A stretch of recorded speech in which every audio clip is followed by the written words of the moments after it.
Olá, eu me chamo Miller e nós estamos no segundo episódio do nosso podcast chamado de Contos Amazônicos, Abraça a Literatura Regional. E a gente vai explanar rapidamente a respeito da literatura amazônica, que ela é uma literatura que ela possui produções bem significativas, embora de certa forma tenha ficado naquele cantinho, tenha sido pouco exploradas. Temos escritores como Milton Atum, Inglês de Souza, José Veríssimo e entre outros. E uma coisa assim importante de se perceber é que a literatura amazônica da nossa Amazônia brasileira, principalmente aqui da nossa região, é uma literatura assim que ela está muito ligada à nossa cultura, o nosso processo histórico de desenvolvimento está ligado a muitos fatos históricos, em sua maioria. Então não há como separar as principais narrativas de sei lá, vamos supor que um conto do Inglês de Souza, que foi em determinado espaço e tempo, não tem como desvincular aquela obra daquele contexto que o autor estava inserido. A gente vai perceber isso um pouco na leitura do conto O Crime do Tapuio. Vamos à leitura do conto O Crime do Tapuio. Mal completara Benedita os 7 anos, quando os pais, uns pobres caboclos do Trombetas, deram-na ao Felipe Arauacu, seu padrinho de batismo, que a pedira e fizera dela presente à sogra. Aqui está, disse-lhe, que eu lhe trouxe para dar fogo para seu cachimbo. Desde esse dia começou aquela criança uma triste existência. A velha Bertrana, a sogra de Felipe, era mulher de mais de 40 anos, baixa e magra, com uma espinha de peixe. Tinha a cara comprida, muito branca, de uma alvura lavada, sem cor, emoldurada nos cabelos duros, ainda todos negros, que habitualmente fazia soltos nas costas. Os dentes, apontados à faca, consoante o gosto das mulheres do sertão, perfeitos e claros, saltavam-lhe fora da boca graciosa, imprimindo no lábio inferior, arroxado e excessivamente fino, a sua forma de serra. Uma larga orla escura azulada, qual se vê nos asceta ou nas colarejas cansadas. Circulavam-lhe os olhos miudinhos, negros, de má expressão. O nariz pequeno e afilado desenhava-se com muita pureza, fazendo singular contraste no seu feio semblante, onde todos o notavam logo como uma perfeição deslocada. Prezava-se de branca. Bertrana passava a vida na rede, uma rede fiada e tecida na terra, azul e branca, de largas varandas de chita encarnada, permanentemente atada, salvo o tempo apenas indispensável de mudá-la por outra, perfeitamente igual a um dos cantos da sala em que vivia. Era um aposento suficientemente espaçoso, de paredes apenas esbarreadas, o chão de terra batida, dura que nem cimento, e embora sempre muito limpo, muito varrido e arrumado, com um cheiro particular às habitações de doentes. Meses decorriam sem dele sair. Comia e dormia ali mesmo, Debaixo da rede ficava-lhe um lindo tupé bordado a talas pretas e brancas, muito polidas, e sobre ele o seu cachimbo, uma antiga latinha de conserva portuguesa com tabaco migado, uma palmatória de couro de peixe-boi e uma rija vergasta, tanto quanto esgarçada na ponta pelo uso de umbigo do mesmo peixe. É um açoite terrível, peculiar à Amazônia, com o bacalhau ao sul. De quando em quando, gemia com um tom lastimoso. Arrancava do magro peito, cujos ossos pareciam querer furar-lhe o paletó de chita roxa que assiduamente usava. Um escarro pegajoso deixava-o cair lentamente, fazendo um fio branco de gosma. Para uma cuia pitinga que lhe ficava no tupé, à esquerda, limpava de leve, cautelosamente, os beiços a um lenço vermelho e gritava com uma voz esganiçada, de tons falhados, muito cantada: Benedita!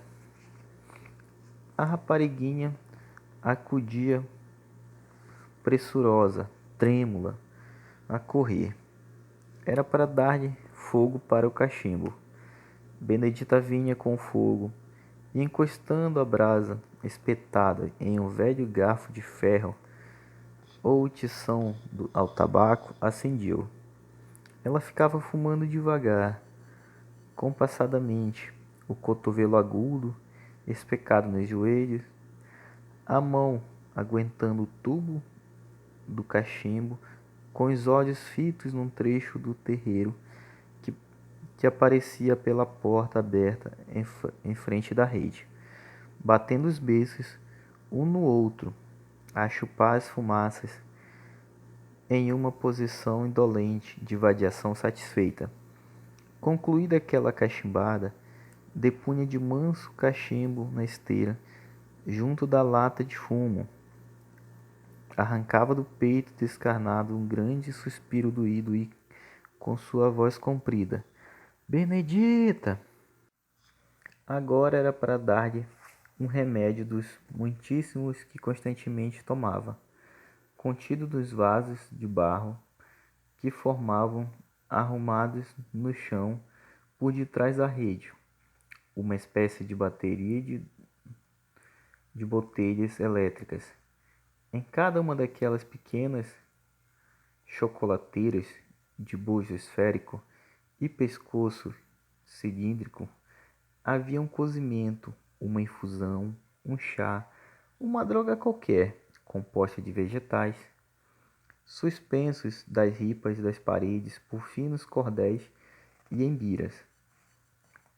Pendiam vidros maiores e menores, contendo diferentes óleos e banhas de origem animal, ou sucos lácteos de certas plantas. De uns bebia, com outros se fomentava ou emplastava por causa dos seus infinitos e variadíssimos achaques. Para as dores nas costas tinha leite de Amapá, e para as do peito tinha o de Ucuba. E mais, jaravacica e folha de café para regularizar as funções. A milagrosa camembeca por causa das diarreias. Aqui era a treta. Moruré e manacá contra as dores de origem suspeita. Sucuba com mel de pau para a tosse. Cafeirana equina de prevenção por causa das sezões endêmicas no trombetas. Caldo de jaramacuru para o baço. Pariçá, urtiga branca e jutaí, excelente nas tosses, na secura do peito. Gordura de anta, boa em fricções. Salsa contra o reumatismo e maus humores. Tajamembeca, a fim de recolher os pulmões dos pés. banha de mucura aplicada nas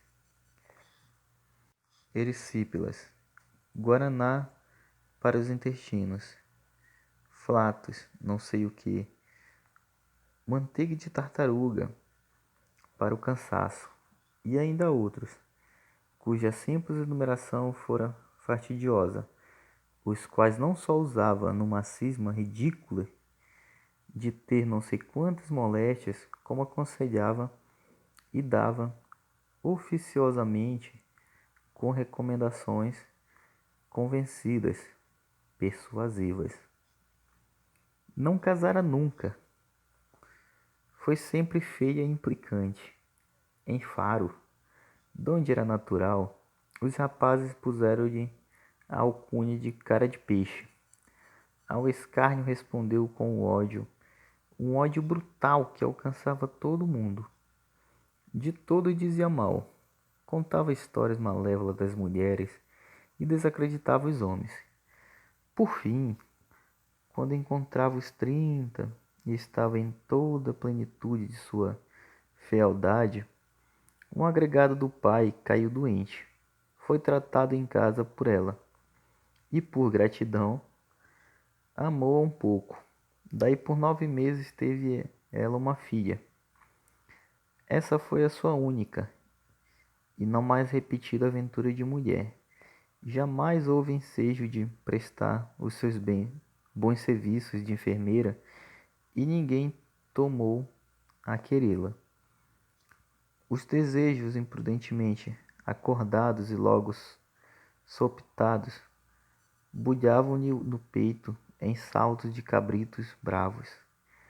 Força era, porém, engolidos com surda cólera e grande raiva dos homens, porque a não queriam, e das mulheres, porque eram preferidas, e lá dentro de sua estreita carcaça de magricela, os anelos de deleites transmutavam-se em fezes biliosas que a punham cada vez mais feia e mais seca.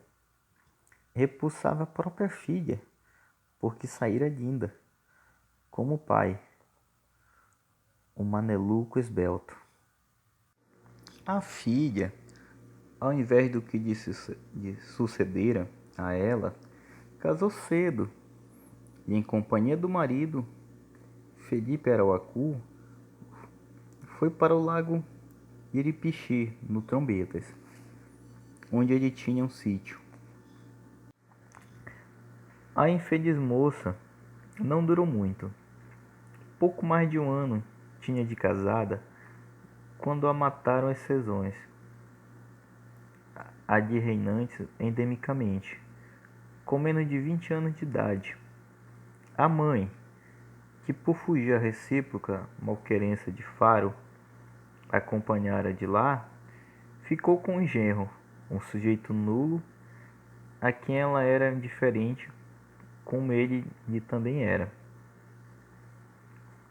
Já por esse tempo queixava-se de meia dúzia de achaques diversos. Pouco saía da rede e nada fazia. A morte da filha e a subsequente concubinagem do genro com uma rapariga de um sítio próximo, pondo-a em quase absoluto isolamento, completaram a obra de seu péssimo caráter.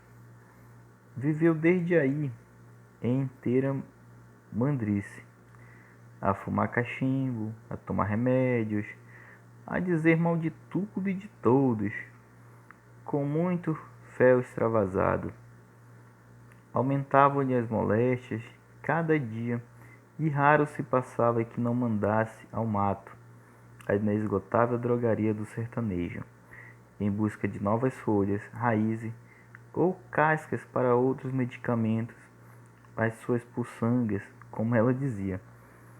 Queixava-se do peito, de dores nas costas, suores noturnos, muita tosse, fora o cansaço que também a não deixava sossegar.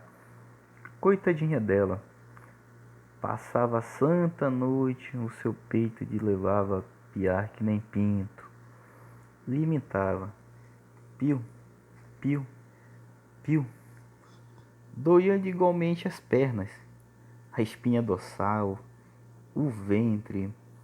Tinha espasmos dolorosos no lombo, que respondiam no fígado.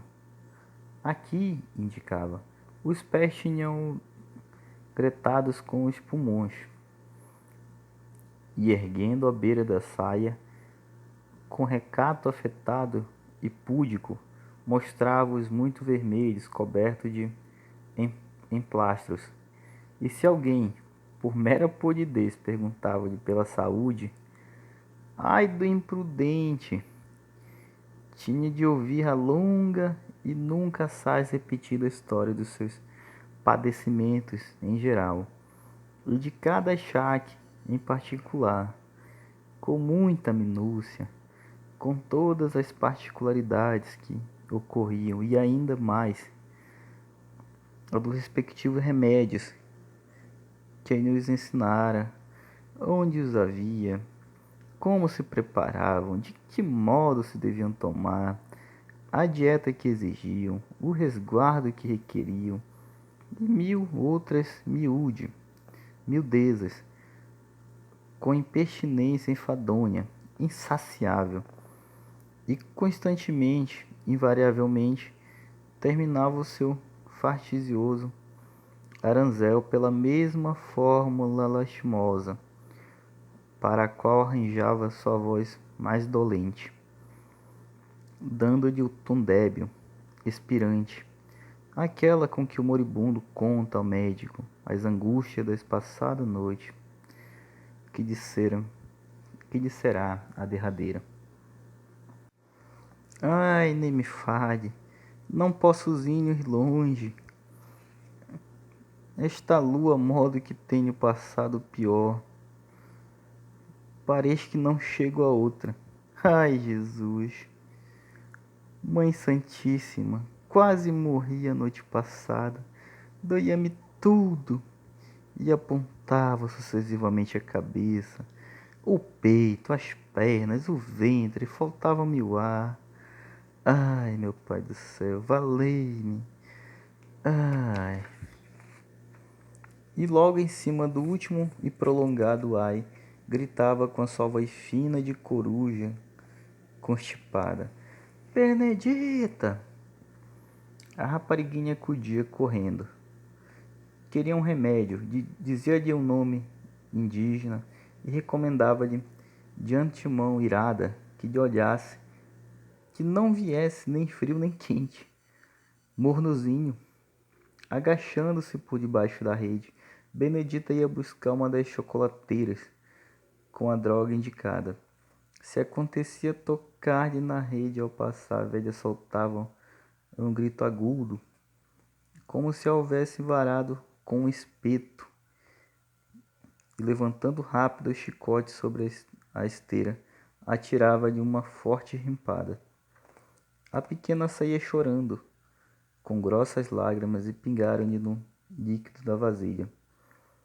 E Bertrana, como se o esforço lhe houvesse tirado o último alento, deixava cair o chicote, impotente para sustê-lo, e ficava-se ofegante, a boca aberta, exausta, pedindo baixinho desculpa, se estava alguém, mas logo, sem demora, muito impaciente, bufava: Benedita! Então, aqui nós vamos fazer uma pequena pausa na leitura do conto. A gente fez uma leitura introdutória que é uma mediação de leitura, na verdade, né? Para que vocês possam se interessar pelo conto, que é um conto assim muito interessante. É O Crime do Tapuia, tá? Não esqueçam. Procuram ler ele na íntegra. E agora nós vamos fazer uma pequena análise desse conto, até para entender mais a respeito da literatura amazônica. Vamos lá? Então, uma coisa que devemos ter em mente é que O Crime do Tapuia é uma narrativa ficcional. É um conto que ele procura expor problemas sociais da Amazônia. o semi-escravagismo, que estava incorporado no seio das relações familiares, né? Quando a gente pega esse trecho aqui, mal completara Benedito os 7 anos, quando os pais, uns pobres caboclos do Trombetas, deram ao Filipe Arauacu, seu padrinho de batismo, que a pediram e fizera dela presente à sogra. Então ele chega e diz: aqui está, disse-lhe, o que eu lhe trouxe para dar fogo para seu cachimbo. E desde esse dia começou aquela criança uma triste existência. Então a gente pega esse trecho. Então ela, ela foi dada de presente a Benedita, a velha Bertrana. Ela é descrita como um péssimo caráter. E dentro desse contexto, o autor ele traz essa denúncia social, porque tem a questão dos maus tratos físicos, a questão psíquica das personagens. E o tema central, talvez, desse conto seja o escravismo indígena. Então, o tapuio que vai aparecer em seguida, e que vocês vão ter o prazer de conhecê-lo durante a leitura, ele vai ser importante nesse processo. Que eu não queria dar spoiler, mas a menina não vai ficar sempre nessa situação. Então, de acordo com Agassiz, a escravidão virtual era uma expressão do sistema de endividamento, né, por meio do qual as populações indígenas menos civilizadas, como diziam, eram persuadidas a exercer atividades contínuas, que já no aspecto dos estudos etnológicos e dos hábitos de algumas dessas populações miscigenadas, era bem complexo.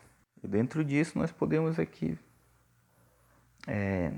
ver que tem alguns costumes assim que são bem enraizados e característicos das margens do Amazonas, do Rio Amazonas. Desse trecho que diz o seguinte: ela ficava fumando devagar, compassadamente, o cotovelo agudo, os pecados nos joelhos, a mão aguentando o tubo do cachimbo com os olhos fitos num trecho do terreiro, que aparecia pela porta aberta em frente da rede, batendo os beiços um no outro a chupar fumaças, em uma posição indolente de vadiação satisfeita. Então esse era o hábito da época. Então eu acho que nesse contexto a gente não pode dizer que apenas a velha Bertrana é a vilã da história. Vejamos o exemplo do genro dela. No caso, ele oferta a própria, de modo frio, ele oferece a afilhada para uma vida exploratória. Ele sabe que ela vai ser explorada. Então aí não há presença de sentimentalismo ou algo parecido. É apenas a intenção de usar as pessoas como algo descartável. E outro costume que se vê da Amazônia da época é que a velha Bertrana ela tinha assim um desconhecimento de ervas medicinais, né? Isso é bem interessante. Como nós podemos ver e na leitura, quando vocês forem fazer essa leitura, vocês vão ver que para cada dor existia um remédio com ervas maceradas. Então tinha esse domínio sobre as folhas, a raiz, as cascas. Então todo medicamento era extraído dali, da natureza mesmo.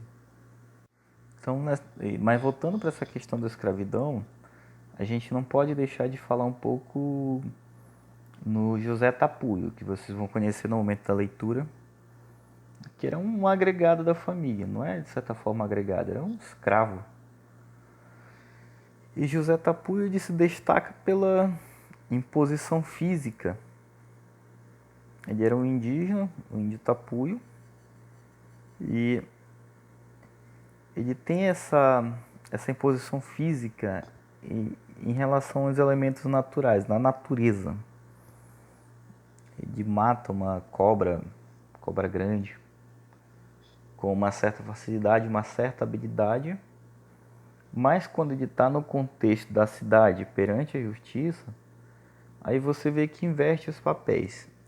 O José Tapuio ele já tem uma certa fragilidade, podemos dizer.